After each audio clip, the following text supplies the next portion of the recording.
for a structured discussion. On that note, Zaka Jacob continues to stay with me. Let me quickly go back to Zaka, but important to highlight the fact that today's bilateral will be marking a breakthrough and a thaw as far as relations between Beijing and New Delhi are concerned.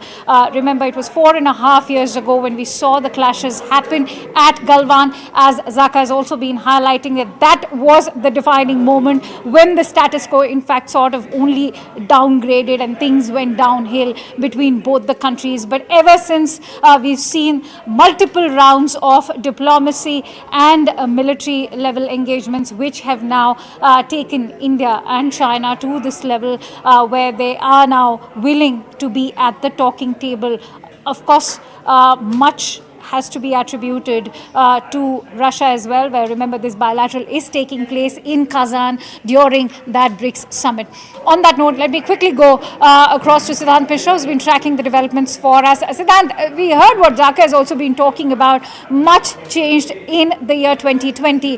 But remember, people are also asking the question that prior to that informal summit that took place between Xi Jinping and Prime Minister Modi, which is when we saw them have that bilateral and an informal summit, the meeting that took place 5 years ago, we'd also seen a Doklam clash in the year 2017.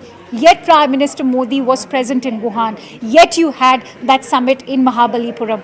What happened in 2020 that in fact led to a point of no dialogue for India and China? Well, well, this has been a debate from quite some time that what happened in 2020 was perhaps somewhere a miscalculation by China, and perhaps that also led to India's increase closeness with the Western world.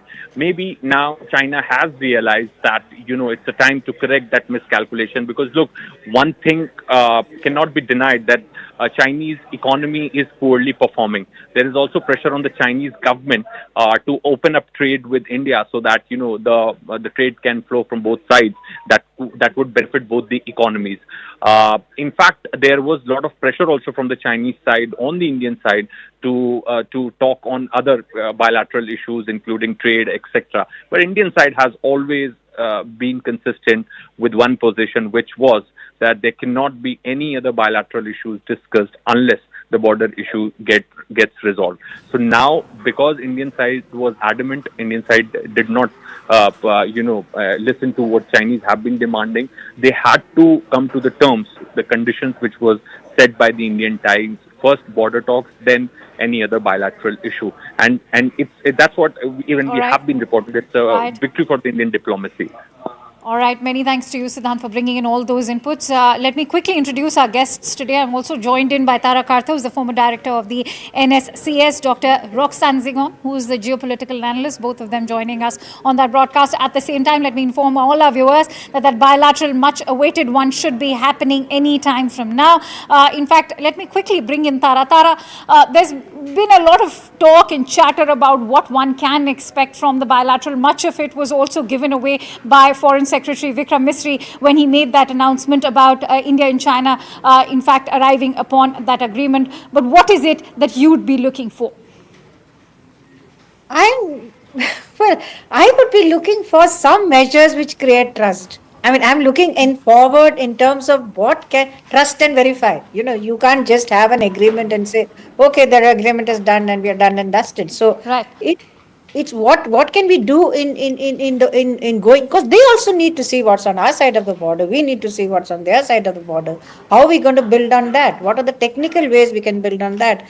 But essentially, I'm sorry to pour some cold water on this whole thing, is that there is, just yesterday, I think the Chinese president, day before yesterday, had said, we are prepared for war. The whole Taiwan thing is going very, very, high in terms of their firing, in terms of all that going on. So I think that is one of the things probably driving this relationship. They are looking for peace on this side, and if Taiwan gets any worse, they don't want India jumping into the US fold. Right.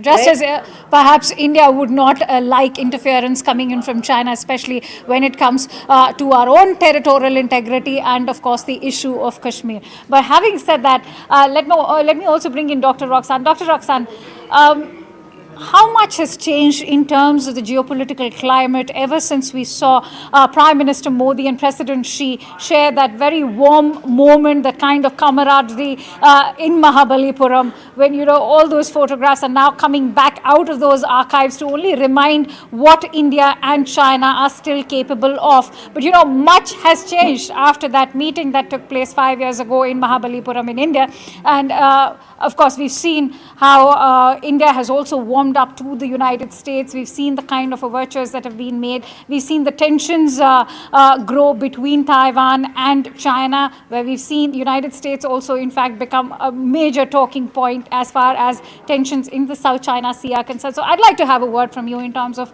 all that's changed in the 5 years that have gone by.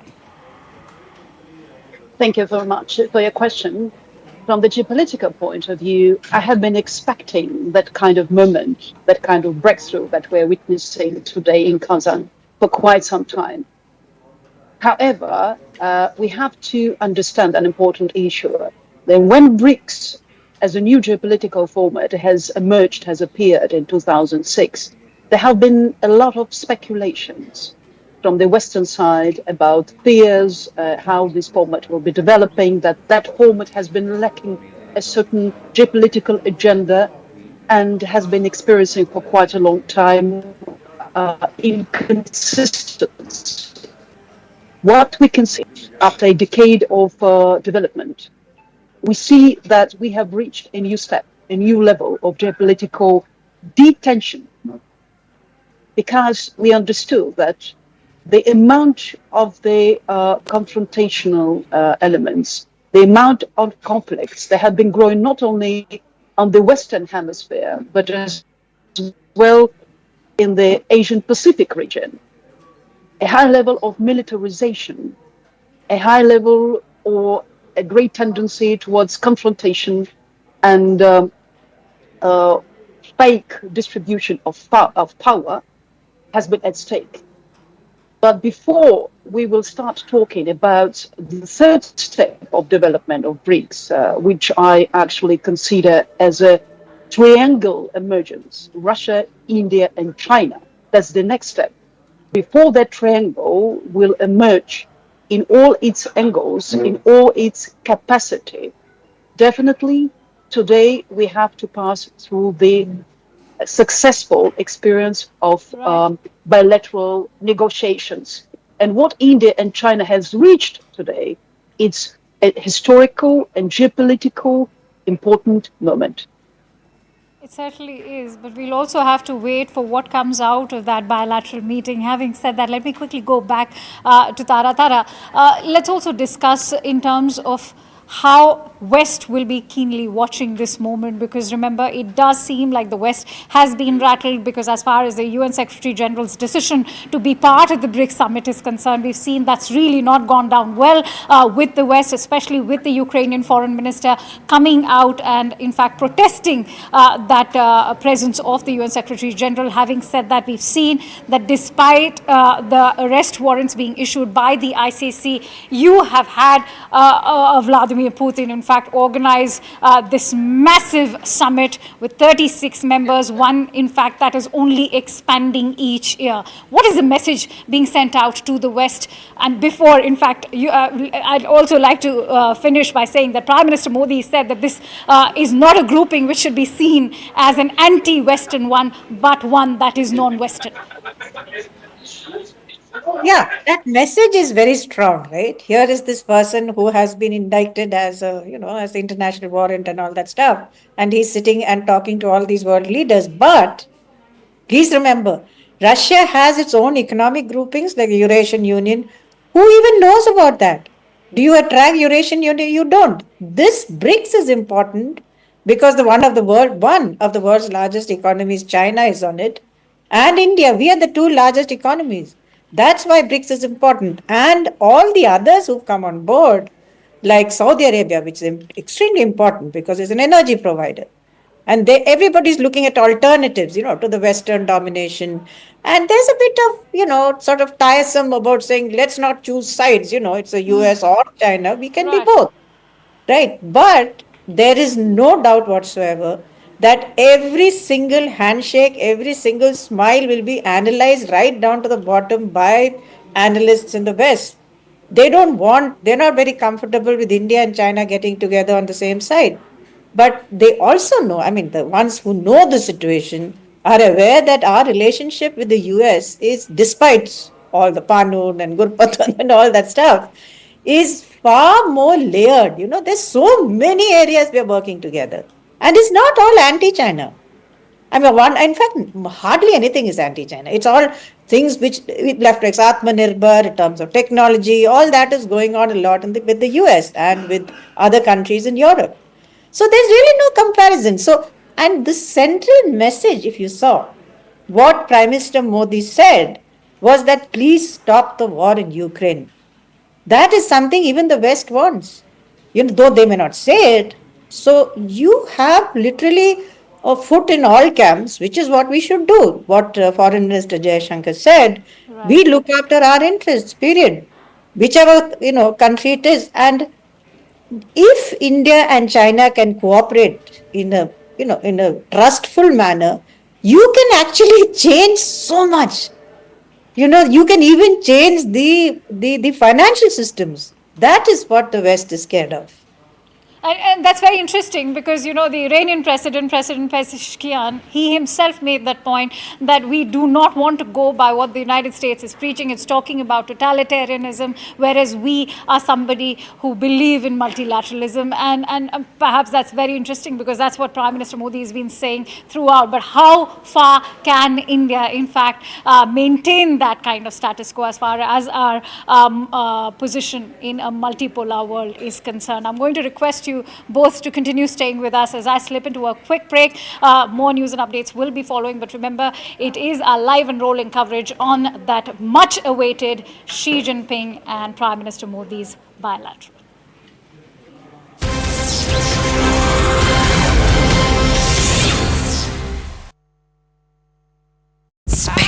Narendra Modi will meet with President Xi Jinping today. This, of course, on the sidelines of the BRIC summit. Currently, the plenary session is underway where BRICS leaders are present. A short while ago, BRICS family photo was also taken, and we've been keeping up with those visuals coming in from Kazan in Russia. Now, the upcoming Modi-Xi meeting today marks the first face-to-face encounter between the two leaders since 2019. This was much before the Galwan episode, remember. Notably, this is the third time India and China have addressed border issues ahead of a multilateral summit, having done so in 2017 and 2022 as well. While specific details of the agreement remain undisclosed, it aims to prevent future clashes and return troops to their positions before the 2020 standoff. After 51 meetings at diplomatic and military levels, Prime Minister Modi's push for de-escalation is gaining traction. However, geopolitical experts remain cautious. They say the real test will be whether China upholds this new agreement. So there's a lot of caution that India continues to exercise. But before we talk about the several aspects of the bilateral that's to take place later this afternoon, I want to go across to my colleague Siddhant joining us with more details. Siddhant, tell us what we're learning in the latest from the BRICS summit. We have the plenary session currently underway. Very powerful images that have constantly been coming to light, including, that firm gesture on part of Prime Minister Narendra Modi. What's going on? What can you tell us? Right now we're getting to know from our sources that the restricted format plenary session is going on, and after which Prime Minister could likely make an intervention at the plenary session. Now all the leaders have already arrived at the venue, and in fact there was a group photograph, family photograph also of the BRICS family, and in fact Prime Minister Modi could be seen standing next to President Putin, and on the other side, Chinese President Xi Jinping was standing. Perhaps a very powerful message that these three leaders are sending out to the world, to the Western world especially. Also, in fact, let's draw the viewers' attention to the photographs which has been released by the BRICS Secretariat yesterday, in which the three of these leaders, the founding members of BRICS, having a candid moment and enjoying concert in Kazan. those were the really powerful photographs, and perhaps that is how President Putin wanted the BRICS to happen, because it's an opportunity for President Putin, because he wanted this platform, he wanted this global platform to send a message to the West that look, the West, as West was trying to corner President Putin, but the message is that my partners and my friends are still very much with me, and look, all have arrived to attend the BRICS summit. Also, the one message which in fact India would also be willing to give, especially in these times when the difference with the West is perhaps making headlines, that as far as the border issue is concerned with China, in fact the other issues, the payment mechanism, the trade, transport corridors, maritime domain, we have our own ecosystem, we have our own grouping which is called as BRICS. India is the founding member of BRICS. The entire economy of the BRICS nation surpasses the combined economy of the G7 countries. The BRIC countries represent more population and perhaps also the aspirations of the countries from the global south. So that is also the message which India would like to send to the world, that when it comes to the border issues, we discuss it on a one-to-one basis bilaterally. We don't go to the multilateral forums, and ahead of any summit we resolve those issues. And that is exactly what is happening today, as Prime Minister Modi is going to meet President Xi Jinping later in the day, and after which the patrolling arrangements could get announced by both the sides. So it's a lot of messaging, lot of optics, and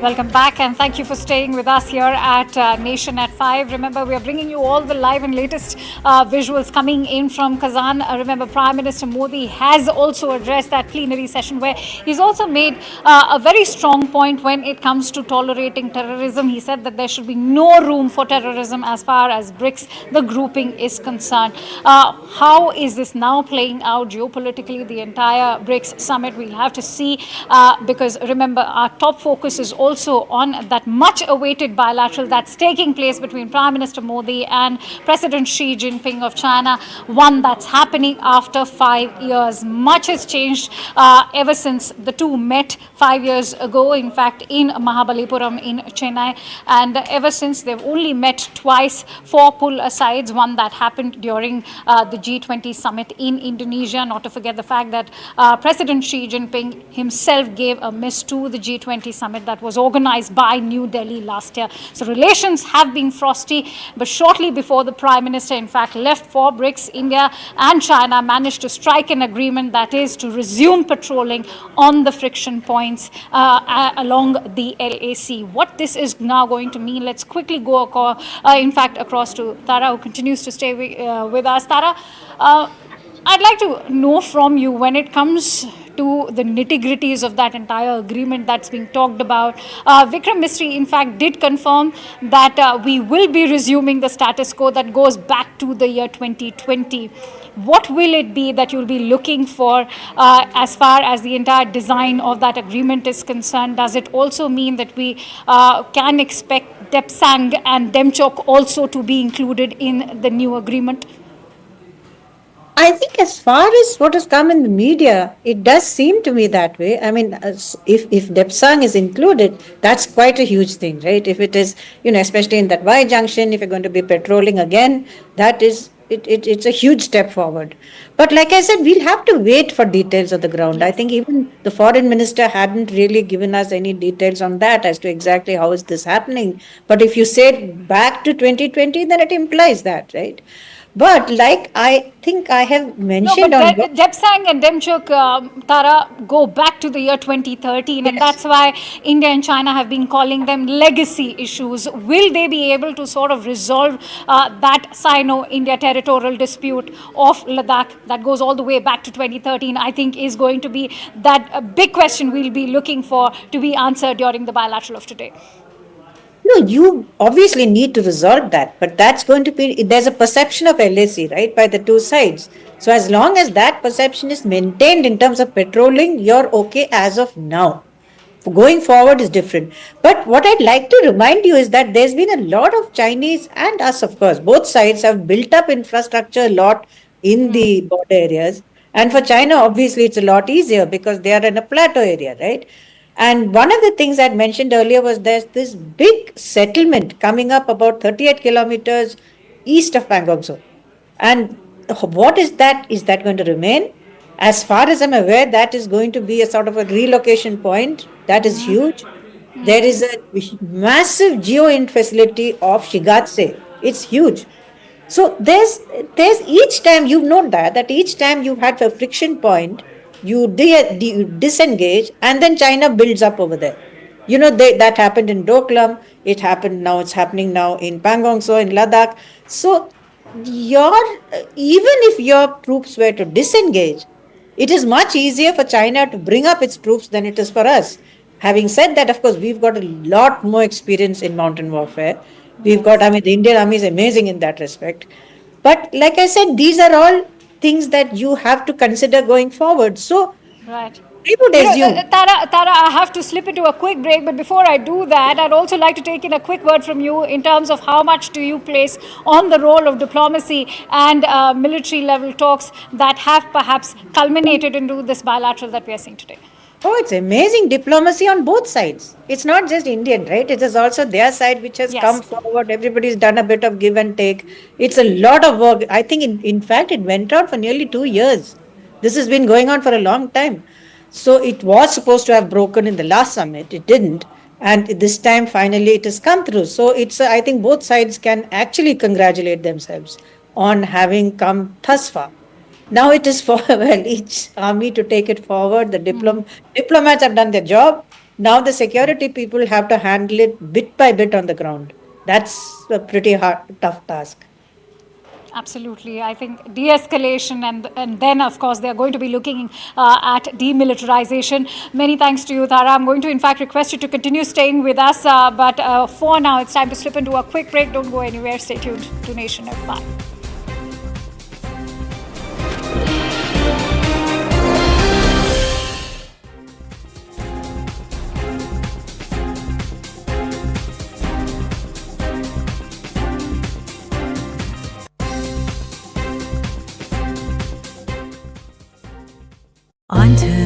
Narendra Modi will meet with President Xi Jinping today. This, of course, on the sidelines of the BRIC summit. Currently, the plenary session is underway where BRICS leaders are present. A short while ago, BRICS family photo was also taken, and we've been keeping up with those visuals coming in from Kazan in Russia. Now, the upcoming Modi-Xi meeting today marks the first face-to-face encounter between the two leaders since 2019. This was much before the Galwan episode, remember. Notably, this is the third time India and China have addressed border issues ahead of a multilateral summit, having done so in 2017 and 2022 as well. While specific details of the agreement remain undisclosed, it aims to prevent future clashes and return troops to their positions before the 2020 standoff. After 51 meetings at diplomatic and military levels, Prime Minister Modi's push for de-escalation is gaining traction. However, geopolitical experts remain cautious. They say the real test will be whether China upholds this new agreement. So there's a lot of caution that India continues to exercise. But before we talk about the several aspects of the bilateral that's to take place later this afternoon, I want to go across to my colleague Siddhant joining us with more details. Siddhant, tell us what we're learning in the latest from the BRIC summit. We have the plenary session currently underway. Very powerful images that have constantly been coming to light, including, that firm gesture on part of Prime Minister Narendra Modi. What's going on? What can you tell us? Right now, we're getting to know from our sources that the restricted format plenary session is going on, and after which Prime Minister could likely make an intervention at the plenary session. Now, all the leaders have already arrived at the venue, and in fact, there was a group photograph, family photograph also of the BRICS family, and in fact, Prime Minister Modi could be seen standing next to President Putin, and on on the other side, Chinese President Xi Jinping was standing. Perhaps a very powerful message that these three leaders are sending out to the world, to the Western world especially. Also, in fact, let's draw the viewers' attention to the photographs which were which has been released by the BRIC Secretariat yesterday, in which the three of these leaders, the founding members of BRICS, having a candid moment and enjoying concert in Kazan, those were the really powerful photographs, and perhaps that is how President Putin wanted the BRICS to happen, because it's an opportunity for President Putin, because he wanted this platform, he wanted this global platform to send a message to the West that look, the West, as West was trying to corner President Putin, but the message is that my partners and my friends are still very much with me, and look, all have arrived to attend the BRICS summit. Also, the one message which in fact India would also be willing to give, especially in these times when the difference with the West is perhaps making headlines, that as far as the border issue is concerned with China, in fact the other issues, the payment mechanism, the trade, transport corridors, maritime domain, we have our own ecosystem, we have our own grouping which is called as BRICS. India is the founding member of BRICS. The entire economy of the BRICS nation surpasses the combined economy of the G7 countries. The BRIC countries represent more population and perhaps also the aspirations of the countries from the global south. So that is also the message which India would like to send to the world, that when it comes to the border issues, we discuss it on a one-to-one basis, bilaterally. We don't go to the multilateral forums, and ahead of any summit, we resolve those issues. And that is exactly what is happening today, as Prime Minister Modi is going to meet President Xi Jinping later in the day, and after which the patrolling arrangements could get announced by both the sides. So it's a lot of messaging, lot of optics, and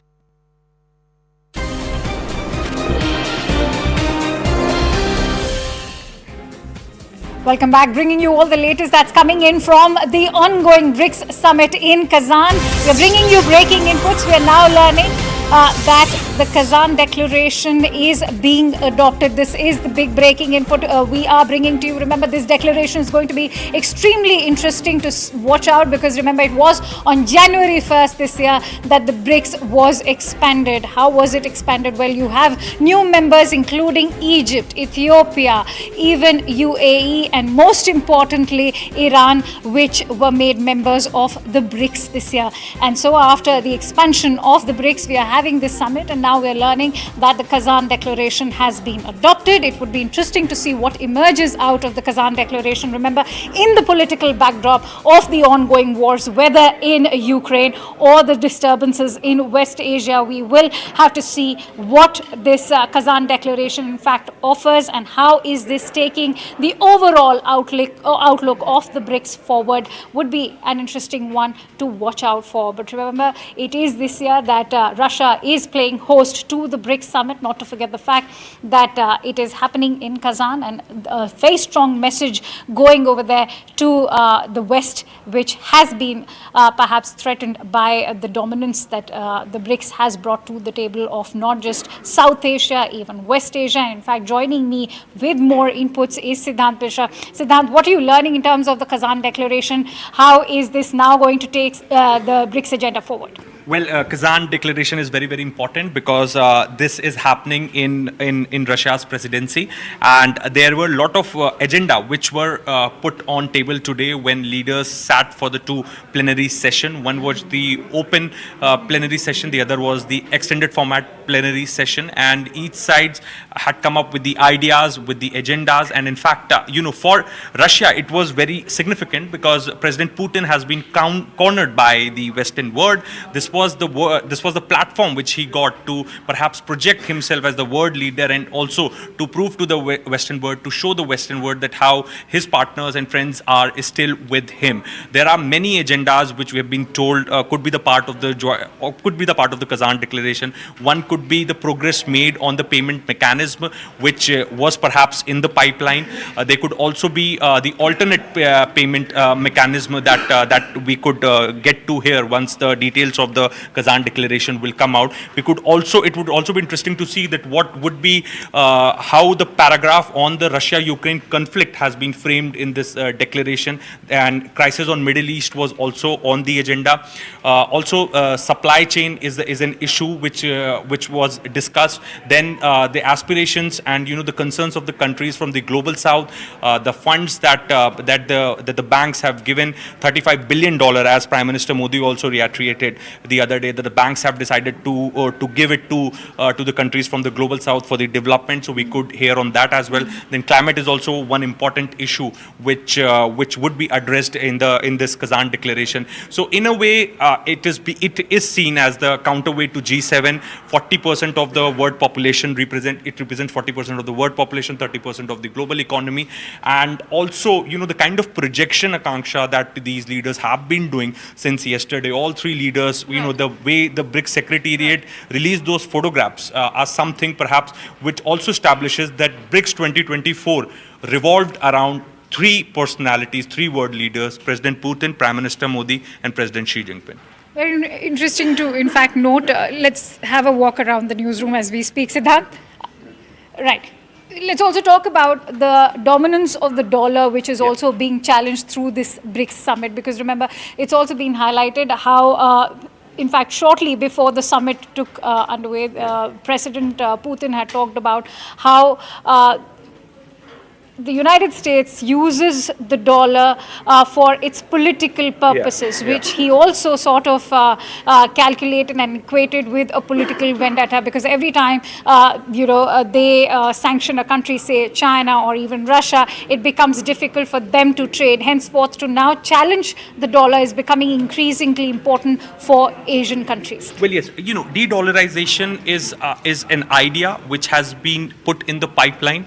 Now, there are other mechanism which these countries are working on right now. Now, in fact, ahead of the summit, when President Putin was asked about the one currency for the BRICS member countries, to which he said that it will take a time. The time is not right right now. It will take some more time. But when it comes to the alternative to the SWIFT mechanism, SWIFT payment mechanism, that is perhaps the biggest issue that Russia is facing right now. Because even if India is buying oil from Russia, then at times payments are made in yuan, so that Russia can buy things imported from China. Then there are special accounts that have been opened in India for the payment. So the payment mechanism for Russia is not smooth. So BRICS want an alternative payment mechanism, so that even if Western world sanction not just Russia, any other country tomorrow, then they should have the other mechanism for the payment, and their trade can happen smoothly. Now with Russia, the Iran is the other country which is a member now, is heavily sanctioned by the West. So that is the main issue that Russia has perhaps brought to the table. So that could be that must be the part of the Kazan. Many thanks to you, Siddharth, for bringing in those inputs. On that note, let me quickly go back to Tara Karta, who continues to stay with us. Tara, taking that discussion forward on de-dollarization. Many, in fact, economists are saying that despite the sanctions, they've not been able to really rattle the Russian economy, which is still thriving because of its dominance in the energy sector. Having said that, it is also one country that is now trying to de-dollarize or sort of challenge the dominance of the dollar. Could I have a word on with regards to that? I don't know. I mean, I'm not an economist, right? So, but I'm just watching Saudi Arabia here, because that was the most significant thing. I think it was last year where they said we'll pay in, we won't use dollars for payment of our oil, and that the whole dollar is hinged on that's why you call it petrodollars. It's hinged on the trade of this Saudi oil and thereafter weapons exports to Saudi Arabia. So it's a nice, very cozy deal which the US got for itself. Saudi Arabia has not broken away, but it is using yuan as well. It is using, so that is going forward cautiously. But that doesn't mean that it's a complete de-dollarization. As of now, the US is still an extremely powerful economy on the world stage. So it's not going to be that easy. The point, however, is that whether we want to do it or not. I'm not so sure that India would want that. All right, Because Tara, I'm so sorry to interrupt you there. My apologies over to you because we are getting in breaking inputs. In fact, we are now learning that the bilateral between the Chinese President Xi Jinping and Indian Prime Minister Narendra Modi is currently underway in Kazan as we speak. This is the big breaking input that we are bringing to you. Why does it matter so much? It's happening after 5 years. It was only 5 years ago that the two heads of state, in fact, had their last structured discussion, and that was in Mahabalipuram in India. And soon after, there were clashes in Galwan, which led to that standoff at the LAC. There was, of course, a situation of no dialogue, and today much is being placed on that bilateral between Beijing and New Delhi as it takes place in Kazan. Let's quickly go across to Siddhant, who will bring us more inputs. Siddhant, those images coming in, of course, speaking volumes for themselves. I think before we deep dive into the dynamics of this bilateral and how it's finally taking place, important to also give credit to the Russian president and Kazan for being able to manage this big breakthrough. Absolutely, it's a messaging. If we look at it very minutely, then this particular discussion, the talks at corps commander level, at the diplomatic level, has been going on from last 4 years. But there was no breakthrough achieved as far as Fiction Point or Dipsang and Demchok are concerned. And in fact, the forces were on the standoff mode. But this announcement has happened ahead of the BRIC summit in Russia. Perhaps look at this way, Akanksha, that India and China are meeting in Russia. So, it sends out a very strong message to the West also that we have our own grouping, we have our own ecosystem, we have our own mechanism to come to any understanding to resolve issues, and we can do it on our own. That is a message, perhaps, as you rightly pointed out, President Putin wants to send out by bringing both India and Russia in China together for a bilateral meeting in Kazan. Also, interestingly, Akanksha would again like to draw viewers' attention to the photographs that was released by BRIC Secretariat yesterday. Putin in between, on the right Prime Minister Modi, and on the left is Xi Jinping. And that's how they were seated at the gala dinner also. Yes, that was a sitting arrangement at the gala dinner, and that was a sitting arrangement today at the plenary session also. So it's the messaging from the Putin that I can also resolve the issues. I can, if not directly, then also I can provide a platform. BRICS is also a grouping where ice breaking also takes place. It's not only about the multilateral issues, but if two countries from the same grouping have bilateral issues, they can also come up for the discussions and they can resolve the issues. That's a very interesting point that you're making, which is why I want to bring you in. Look at the kind of the way BRICS has united various countries, because if you see, you have an Egypt and Ethiopia, you have India and China. You have Iran in the backdrop of all these tensions that is taking place. So important to also share with regards to how BRICS is also playing a very unifying role. Absolutely, Akanksha, very, very unifying role, and also very interesting to highlight here that even at the peak of standoff and differences with China, India never skipped BRICS meeting, because India's position has been very clear that India is the founding member of BRICS, and India has a responsibility, to represent the aspirations of the countries from the global south, and B, also to use this platform best in its own national interest. That is also an idea. And that is exactly what India is doing today. India is using the grouping which was formed by India in the best of the possibility in its own national interest ahead of the summit. Look at the chronology, Akanksha. Foreign Secretary comes, announces that there is an arrangement made, patrol arrangement made between the two sides. Complete silence as far as the Chinese side is concerned. The time Prime Minister Modi touches down in Kazan, the announcement comes from the Chinese side, yes, there is a solution found between the two countries. Late in the evening, Foreign Secretary again confirms that there is meeting which is going to take place between the two leaders. Right. So a grouping which was founded by India, a grouping which India has found is now witnessing the closure of the standoff between the two countries, and also the arrangement has been found between the two countries, and now both leaders are meeting. Akanksha, this is just a beginning. There are two views to it. One, many are looking at it with a lot of suspicion that why China is doing right now, because the economy is performing poorly. There's pressure on the Chinese government also to open up trade, etc., etc. But also the achievement for the Indian diplomats, because their position has always been consistent that no other bilateral issues will be discussed unless the border issues get resolved. And it's a win for Indian diplomacy and also the core commander level multiple meetings that took place, that China has to come to the conditions set by India. And now we could look at a possibility of opening of direct flights, investments flowing from China, FDI, etc., etc. A lot many things can happen after these two leaders will meet. Their meeting will get over in some time from now. This is what we have been told. And now the meeting is going on in Kazan. Absolutely. We'd in fact be awaiting what in fact emerges out of that bilateral meet. But let me also bring in Tara on that note. Tara, for all those skeptics who are going to be very carefully watching how this bilateral pans out, I think that skepticism is also perhaps very valid one, where we've seen how India has in fact managed to bestow and place trust as far as Beijing is concerned, but we've seen how we've also been sort of backstabbed when it comes to all those LAC clashes that have taken place. But remember, the line that we've also been talking about is that if India and China could manage those informal summits even after Doklam back in the year 2017. Can this bilateral engagement actually foster better ties between Beijing and New Delhi? And perhaps it's this bilateral, which is a result of consistent diplomacy and as far as military level, core commander level engagements that have been taking place in the last 2.5 years have in fact culminated into this bilateral that's taking place between President Xi Jinping and the Indian Prime Minister. But how far will this bilateral go? Will this sort of seal the deal when it comes to de-escalation and demilitarization at the LAC?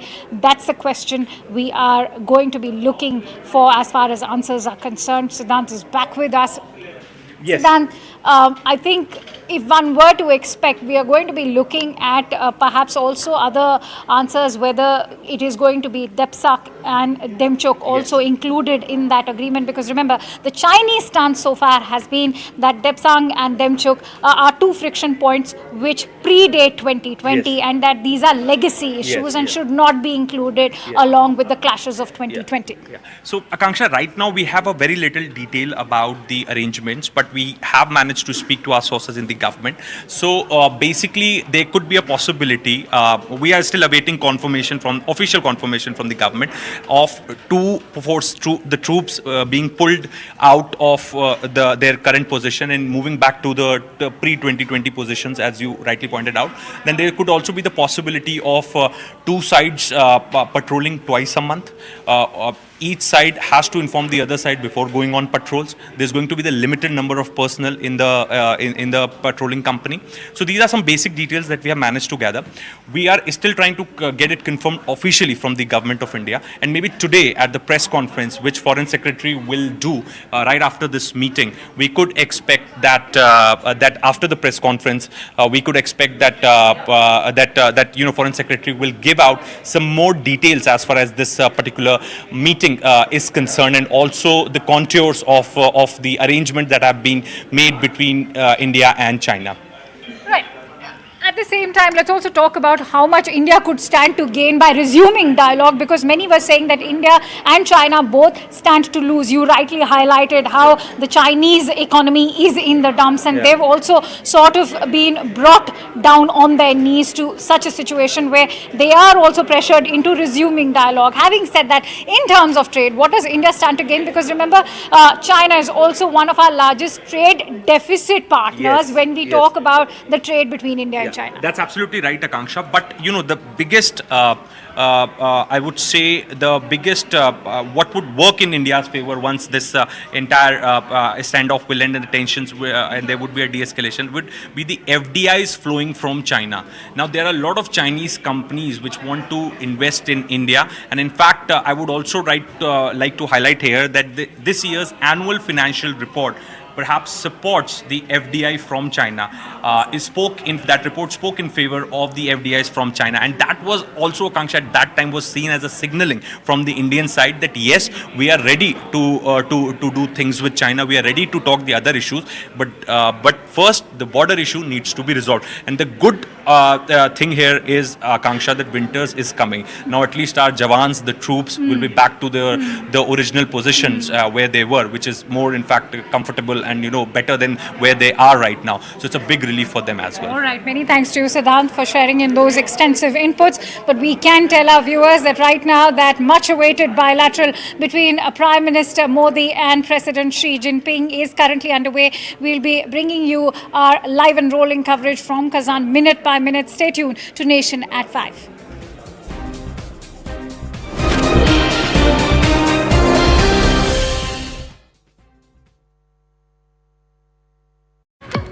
Narendra Modi will meet with President Xi Jinping today. This, of course, on the sidelines of the BRIC summit. Currently, the plenary session is underway where BRICS leaders are present. A short while ago, BRICS family photo was also taken, and we've been keeping up with those visuals coming in from Kazan in Russia. Now, the upcoming Modi-Xi meeting today marks the first face-to-face encounter between the two leaders since 2019. This was much before the Galwan episode, remember. Notably, this is the third time India and China have addressed border issues ahead of a multilateral summit, having done so in 2017 and 2022 as well. While specific details of the agreement remain undisclosed, it aims to prevent future clashes and return troops to their positions before the 2020 standoff. After 51 meetings at diplomatic and military levels, Prime Minister Modi's push for de-escalation is gaining traction. However, geopolitical experts remain cautious. They say the real test will be whether China upholds this new agreement. So there's a lot of caution that India continues to exercise. But before we talk about the several aspects of the bilateral that's to take place later this afternoon, I want to go across to my colleague Siddhant joining us with more details. Siddhant, tell us what we're learning in the latest from the BRIC summit. We have the plenary session currently underway. Very powerful images that have constantly been coming to light, including, that firm gesture on part of Prime Minister Narendra Modi. What's going on? What can you tell us? Right now, we're getting to know from our sources that the restricted format plenary session is going on, and after which Prime Minister could likely make an intervention at the plenary session. Now, all the leaders have already arrived at the venue, and in fact, there was a group photograph, family photograph also of the BRICS family, and in fact, Prime Minister Modi could be seen standing next to President Putin, and on the other side, Chinese President Xi Jinping was standing. Perhaps a very powerful message that these three leaders are sending out to the world, to the Western world especially. Also, in fact, let's draw the viewers' attention to the photographs which has been released by the BRICS Secretariat yesterday, in which the three of these leaders, the founding members of BRICS, having a candid moment and enjoying concert in Kazan. Those were the really powerful photographs, and perhaps that is how President Putin wanted the BRICS to happen, because it's an opportunity for President Putin, because he wanted this platform, he wanted this global platform to send a message to the West that look, the West, as West was trying to corner President Putin, but the message is that my partners and my friends are still very much with me, and look, all have arrived to attend the BRICS summit. Also, the one message which in fact India would also be willing to give, especially in these times when the difference with the West is perhaps making headlines, that as far as the border issue is concerned with China, in fact the other issues, the payment mechanism, the trade, transport corridors, maritime domain, we have our own ecosystem, we have our own grouping which is called as BRICS. India is the founding member of BRICS. The entire economy of the BRICS nation surpasses the combined economy of the G7 countries. The BRIC countries represent more population and perhaps also the aspirations of the countries from the global south. So that is also the message which India would like to send to the world, that when it comes to the border issues, we discuss it on a one-to-one basis bilaterally. We don't go to the multilateral forums, and ahead of any summit we resolve those issues. And that is exactly what is happening today, as Prime Minister Modi is going to meet. Welcome back. The bilateral between Prime Minister Modi and President Xi Jinping is currently underway in Kazan, and joining me live from the studio is Zaka Jacob. Zaka, not only is this historic because it's the first bilateral in 5 years, but one that is also arriving after China confirmed that LAC agreement. What is it that India would be looking to in terms of their own interests? Well, I think the foreign minister has said that pretty explicitly, that we need to go back to the pre-2020 status quo, which is that there were military confidence building measures, there was a military modus vivendi that existed along the line of actual control, even though the 3,500 kilometer long LAC in large parts is disputed, it's not demarcated. But despite that, we did not have a military incident, the kind of which we saw in 2020. Prior to that, the last firing incident was in 1986 when the Samudra-Chu incident happened, and that was a lone incident, that was an isolated incident. Whereas what happened in Galwan in June 2020, there were 2-3 months of build-up of Chinese troops, and it was China unilaterally deciding to change the status quo at the height of COVID, at a time when the world was really grappling and figuring out how to deal with this once-in-a-generation pandemic. At that time, for the Chinese to send 20, 30, 40,000 troops to try and forcibly alter what was a 40-year-long consensus and a modus vivendi on how to deal with each other's patrolling, each other's troops, each other's disputed claims, and so on and so forth, that had completely been appended by China in a unilateral fashion. And for the last 4.5 years, India has stuck to its ground, saying that, look, these are friction points, and until you resolve these friction points, we cannot pretend like the rest of the relationship is normal. So, which is what the Chinese wanted. They wanted to say, okay, let's put the border problem in a box. Let's address everything else, trade and investment and Indian Ocean region and all of this, perception that India is moving to a US-led bloc and all of that. Let's deal with all of those problems and then let's leave the border aside, because it's vexed, it's a contentious issue. And to that, the External Affairs Minister has said on a number of occasions, this is not a normal relationship. You cannot go back to a normal relationship until you fix the abnormality at the border. And I'm glad to say that with the announcement that happened on Monday from the Foreign Secretary, we have taken perhaps the first step to moving back towards a normal relationship, moving back towards what was a pre-2020 status quo. Now, all that has been said by the Indian side, both the Foreign Secretary first and then later the Foreign Minister, was that a patrolling arrangement has been arrived at. So which means that in Depsang and Demchok, which were the two last holdout areas, the Indian and Chinese troops have agreed to a patrolling arrangement. Now, the pre-2020 position was in Depsang, for example, the Indian troops would go all the way to a place called Patrolling Point 12. The Chinese troops would come all the way to a Patrolling Point 4, a Patrolling Point 3.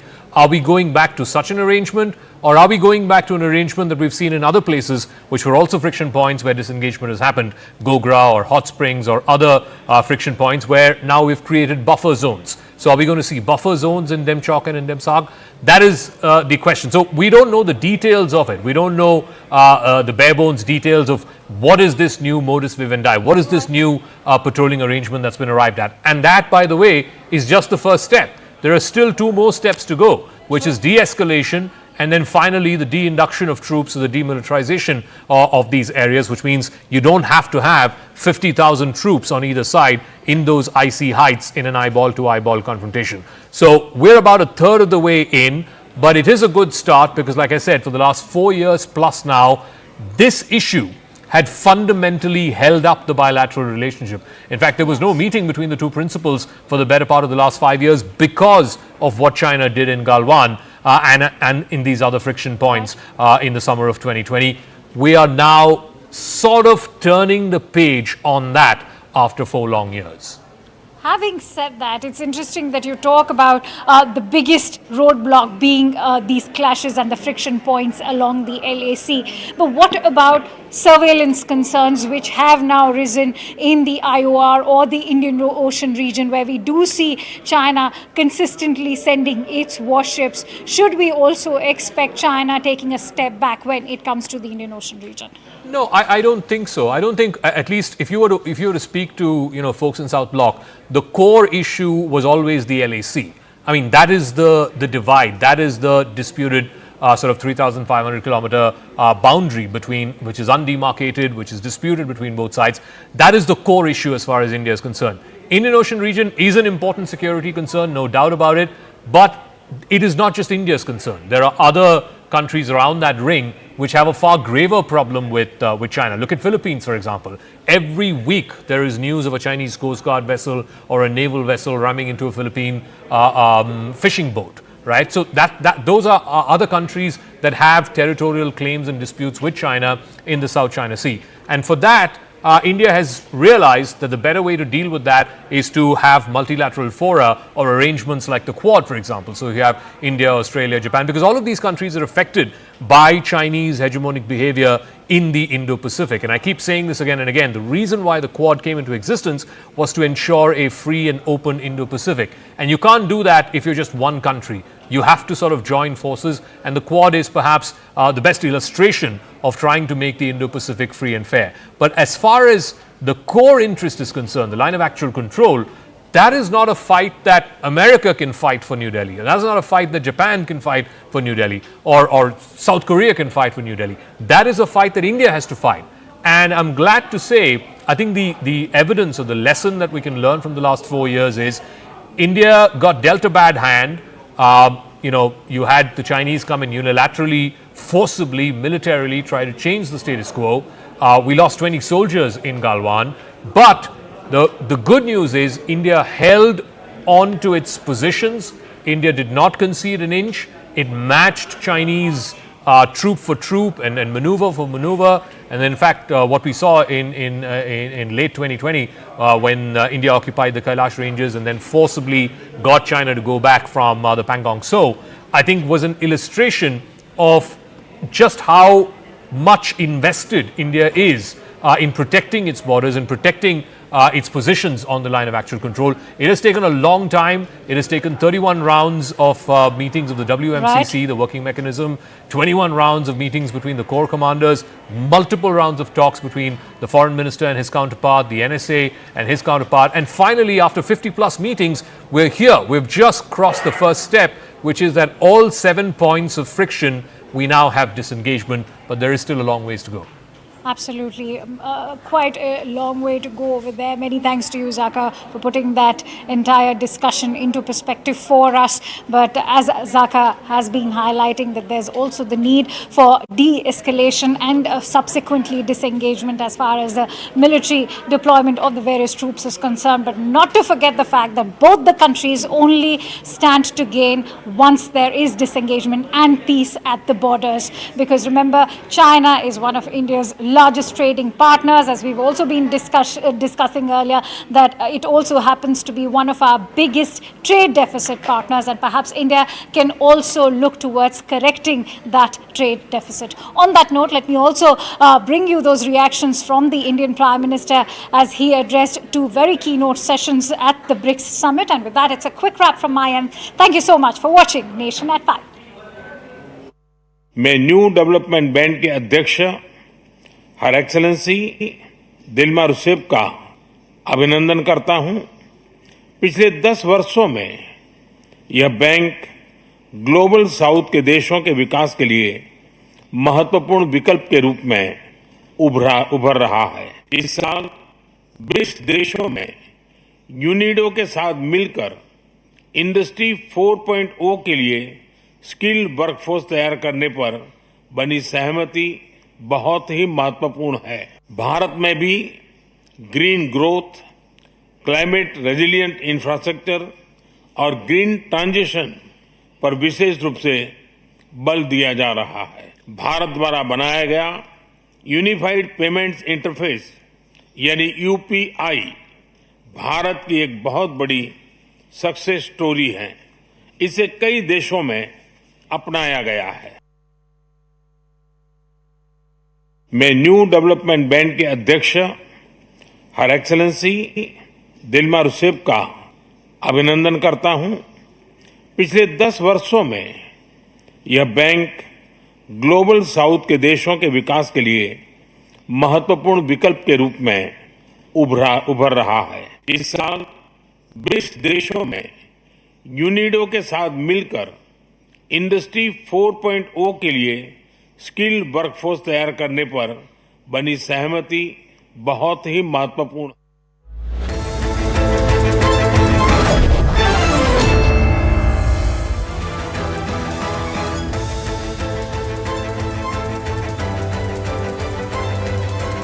Good evening. You're watching Plain Speak with me, Poonam Burde. World leaders converged in Kazan in Russia for the BRIC summit in a bid to realign the world order that is dominated by the West.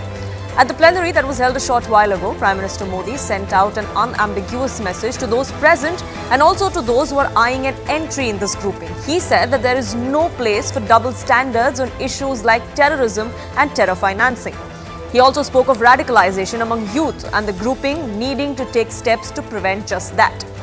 This message comes at a time when expansion of BRICS is on the agenda and Pakistan is pushing forward with its long-standing bid for a BRICS membership. That perhaps set the tone for what was to come right after that on the docket for the Prime Minister, a sit-down with China which is currently underway. A bilateral meeting between Prime Minister Modi and President